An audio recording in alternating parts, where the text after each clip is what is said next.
Hi, my name's Mike. I'm sitting here in my 2023 Subaru Legacy, and we're going to be talking about cabin air filter. Dealer trying to charge you $75 or $100 to replace this. These are cheap. I'm going to have links down in the description, and let's go ahead and show you how to replace this in about 1 minute. This should pertain to 2020 through 2023 Subaru Legacy, as well as the same year Subaru Outback, and possibly more. Okay, first step, open your glove box. There's a little hanger there you push in. Now you're going to grab the side of your door here on each side. You're going to push it in and pop it down. Now the way that works is these right here are up on the back side, so you push this in, this flexes, and then you're able to just drop this whole thing out. As we look in here, you can see where this is a little bit rubbed right there. This is where they'll set in there right there. It holds on that side, and it also holds on this side. Now, this is the door. It says up. And we need to take that off. All right, to take this door off, we got these little clips right here. You just squeeze on those, pull it forward, and it drops down. Now we've got our air filter. I already know this is dirty. Very dirty, very gross.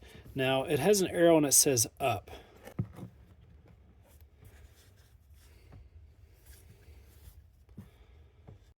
Here's the filter. I'm going to have a link down to in the description for this.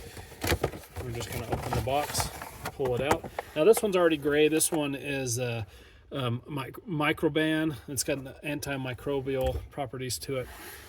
Now if we look here on these sides, okay, the words are up and down. The arrow's pointing down, but that's indicating the airflow. The original cabin air filter just said up, but this one has an arrow pointing in the flow of the air, and I verified this on the company's website. I'm going to go ahead and push this in here. Now there are little tracks where this sits on each side, so we got to get it up on top of that. And we push it right in, and that's the process right there. Now we're going to get this in here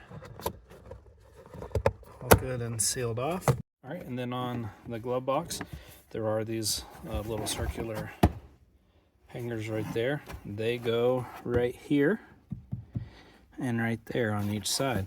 So you just get that lined up.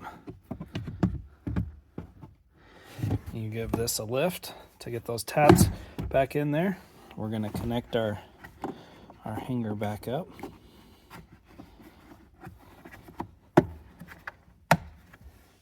And yeah, that really does just pop right off and right back on. Okay, that's the process. Now when the service associate comes out asking $100 to change your cabin air filter, you might as well just laugh because it literally takes like a minute. I hope you enjoyed this video, found it useful. Please like and subscribe. This is definitely a project you can do yourself.